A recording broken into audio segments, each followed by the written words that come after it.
Selamat datang di video presentasi kelompok kami. Kami dari kelompok 8, beranggotakan Nadia Puji Lestari, saya sendiri Rizka Amalia, Sri Wulandari, dan Sujarti Nirmayani.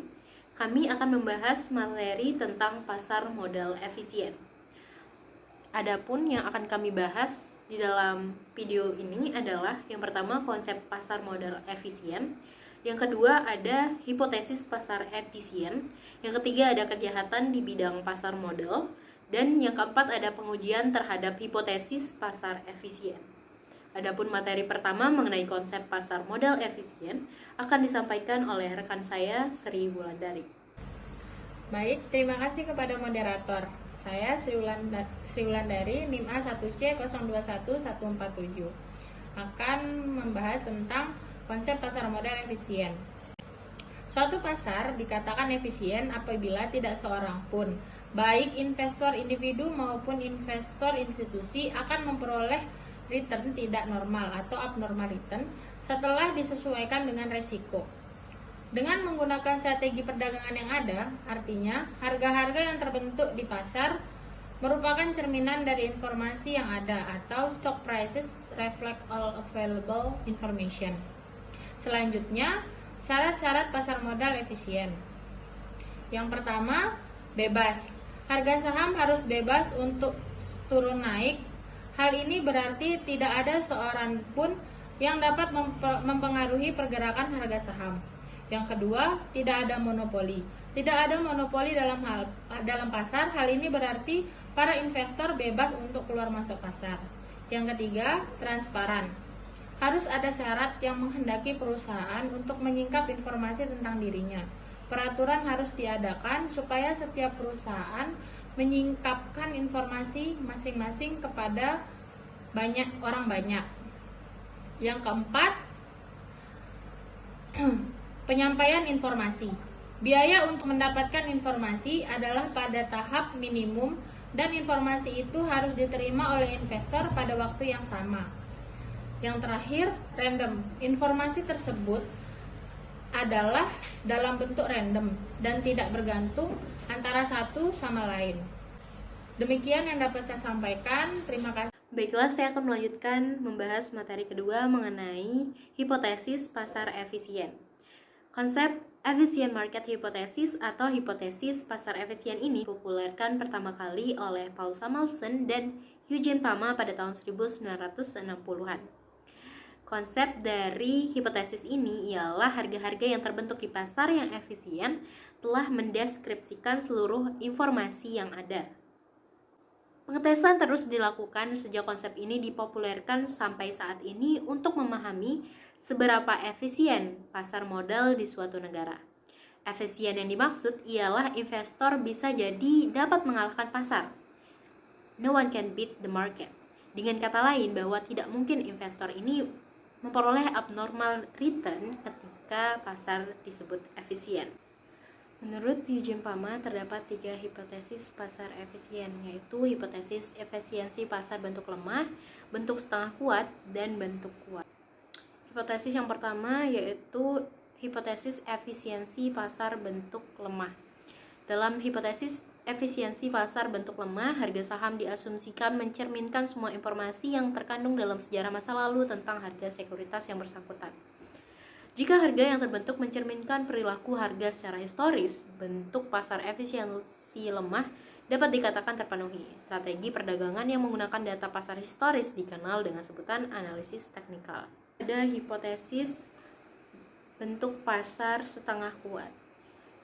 Bentuk pasar setengah kuat adalah kondisi di mana harga-harga bukan hanya mencerminkan harga-harga di waktu yang lalu, tetapi semua informasi yang dipublikasikan ke publik akan tercermin ke dalam harga saham secara cepat dan tidak bias. Hal ini berarti para investor tidak akan dapat memperoleh keuntungan di atas normal atau abnormal return dengan membeli saham di atas itu. Baik, yang terakhir adalah hipotesis efisiensi pasar bentuk kuat. Pasar efisien ini menyatakan bahwa harga saham telah mencerminkan semua informasi yang tersedia, yaitu data historis, informasi publik, dan informasi pribadi. Untuk pasar efisien bentuk kuat, investor tidak mungkin untuk mendapat abnormal return. walaupun melakukan analisis teknikal, analisis fundamental, dan memiliki informasi dari dalam perusahaan. Pasar efisien bentuk kuat merupakan bentuk efisiensi paling tinggi dan secara empiris paling sulit untuk diuji. Sekian penyampaian materi kedua oleh saya.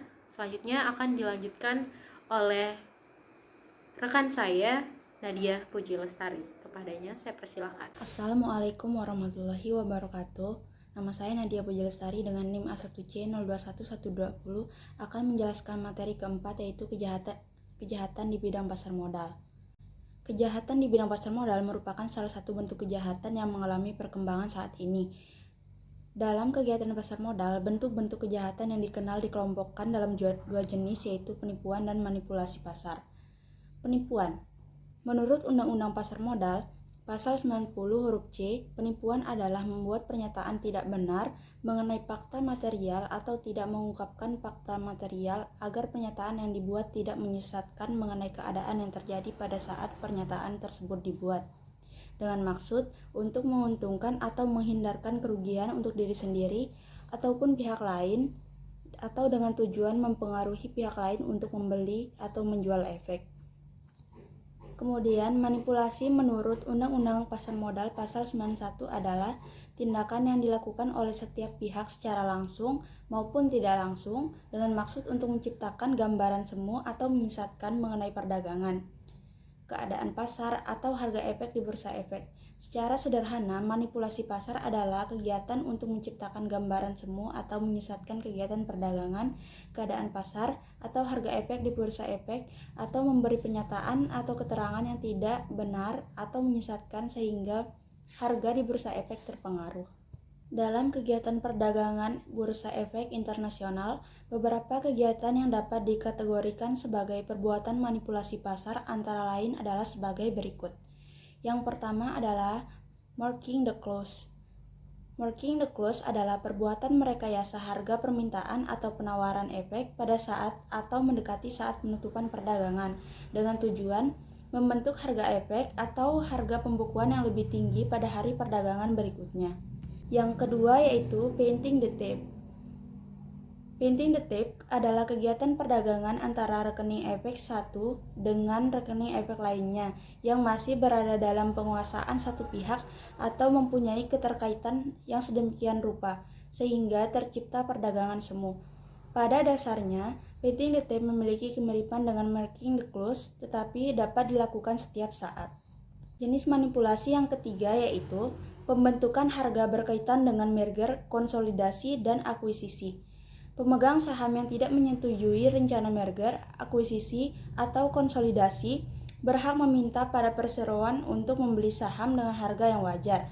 Pemegang saham dapat memanfaatkan ketentuan tersebut untuk kepentingan pribadi melalui manipulasi pasar dengan cara melakukan hal-hal yang dapat menyebabkan naiknya harga saham yang dimilikinya, sehingga dapat menguntungkan dirinya pada saat sahamnya dibeli oleh perseroan terbatas yang bersangkutan. Hal ini diatur dalam Pasal 15 Undang-Undang Nomor 1 Tahun 1995 tentang perseroan terbatas. Jenis manipulasi yang keempat yaitu cornering the market. Cornering the market merupakan suatu kegiatan membeli efek dalam jumlah besar sehingga dapat menguasai pasar. Cornering the market yaitu membeli dengan jumlah besar efek tertentu dan menahannya sehingga akan banyak penjual yang mengalami gagal serah efek dan terpaksa membeli di pasar tunai yang telah dikuasai oleh pelaku tersebut. Jenis manipulasi yang kelima yaitu fools, merupakan kegiatan penghimpunan dana oleh sekelompok investor di mana dana tersebut dikelola oleh broker maupun seseorang yang memahami kondisi pasar. Manajer dari fools tersebut membeli saham suatu perusahaan dan menjualnya kepada anggota kelompok investor tersebut untuk mendorong frekuensi jual beli efek sehingga dapat meningkatkan harga dari efek tersebut. Jenis manipulasi pasar modal yang keenam yaitu wash sales. Jenis manipulasi di pasar modal yang keenam yaitu wash sales. Order beli dan order jual antara anggota asosiasi dilakukan pada saat yang sama, di mana tidak terjadi perubahan kepemilikan manfaat atas efek. Manipulasi tersebut akan dilakukan dengan maksud bahwa mereka membuat gambaran dari aktivitas pasar, di mana tidak terjadi penjualan atau pembelian yang sesungguhnya. Jenis manipulasi pasar modal yang ketujuh yaitu insider trading atau perdagangan orang dalam. Dalam pasal 95, pasal 96, dan pasal 97 Undang-Undang Pasar Modal ditentukan bahwa pihak yang mempunyai informasi orang dalam, baik dia orang dalam atau bukan, dilarang melakukan pembelian atau penjualan efek atas emiten atau perusahaan publik yang bersangkutan. Selain itu, juga dilarang mempengaruhi pihak lain untuk melakukan pembelian atau penjualan atas efek yang dimaksud, atau memberi informasi orang dalam kepada pihak maupun yang patut diduganya dapat menggunakan informasi yang dimaksud untuk melakukan pembelian atau penjualan efek. Informasi orang dalam yang dimaksud ialah informasi material yang dimiliki oleh orang dalam yang belum tersedia untuk umum dan masih bersifat rahasia. Perdagangan orang dalam mengandung beberapa unsur, yaitu adanya perdagangan efek, dilakukan oleh orang-orang dalam perusahaan, adanya inside information, informasi itu belum diungkap dan belum terbuka untuk umum, perdagangan tersebut dimotivasi oleh informasi itu, serta bertujuan untuk mendapatkan keuntungan. Sekian yang dapat saya sampaikan. Wassalamualaikum warahmatullahi wabarakatuh. Assalamualaikum warahmatullahi wabarakatuh. Perkenalkan, nama saya Sujarti Nirmayani dengan NIM A1C021148 akan menjelaskan mengenai materi keempat, yaitu tentang pengujian terhadap hipotesis pasar efisien. Jadi pengujian pasar efisien ini dikelompokkan menjadi dua. Yang pertama, pengujian berbasis komputer non-akuntansi, dan yang kedua adalah pengujian berbasis akuntansi. Pengujian berbasis informasi non-akuntansi didasarkan pada 3 bentuk pasar efisiensi menurut PAMA dan beberapa variasi yang masih berkaitan dengan aspek non-akuntansi. Sedangkan pengujian berbasis informasi akuntansi tidak mengikuti bentuk pasar efisien yang ada. Adapun ketiga bentuk efisien tersebut adalah: yang pertama, pengujian pasar efisiensi bentuk lemah, yang kedua, pengujian pasar efisiensi semi kuat, dan yang ketiga, pengujian pasar efisiensi bentuk kuat. Yang pertama, pengujian pasar efisiensi bentuk lemah. Morse and Dale sepakat bahwa pasar modal di Amerika Serikat setidaknya sampai dengan periode tahun 1980-an masih tergolong ke dalam pasar efisiensi bentuk lemah. Salah satu bukti yang mendukung hipotesis tersebut adalah dari beberapa penelitian yang mencoba untuk menggunakan berbagai macam strategi perdagangan, misalnya dengan pendekatan hubungan return serial, filter rules, and putaran return. Tidak ada yang mampu menghasilkan abnormal return. Kemudian yang kedua yaitu pengujian pasar efisiensi semi kuat. Pada pengujian bentuk ini ada kecenderungan bahwa hasil yang diperoleh kurang meyakinkan dan kadang-kadang tidak jelas. Misalnya, nampaknya abnormal return jangka panjang dapat diperoleh setelah informasi tentang suatu peristiwa menjadi tersedia di pasar, dan abnormal return juga terkait dengan sifat pasar dan sifat atau karakteristik khusus perusahaan. Namun demikian, Morse and Dale menyatakan bahwa abnormal return yang diperoleh merupakan fungsi dari kesalahan dalam model harga atau oleh sebab lain masih belum jelas. Dan yang ketiga adalah pengujian pasar efisiensi bentuk kuat. Terkait dengan hasil pengujian pasar bentuk kuat, ada keyakinan bahwa peran dan informasi privat dalam menyumbang efisiensi semakin tidak jelas. Dalam hal ini, ada tanda-tanda bahwa orang dalam atau insiders memiliki informasi yang tidak sepenuhnya tercermin dalam pergerakan harga sekuritas. Harga yang terbentuk dalam pasar sepertinya konsisten dengan anggapan bahwa informasi dari orang dalam jauh sebelum adanya pengumuman resmi. Artinya, investor melakukan aksi jual beli sekuritas sebelum informasi yang terkait dengan sekuritas tersebut dipublikasikan atau diumumkan.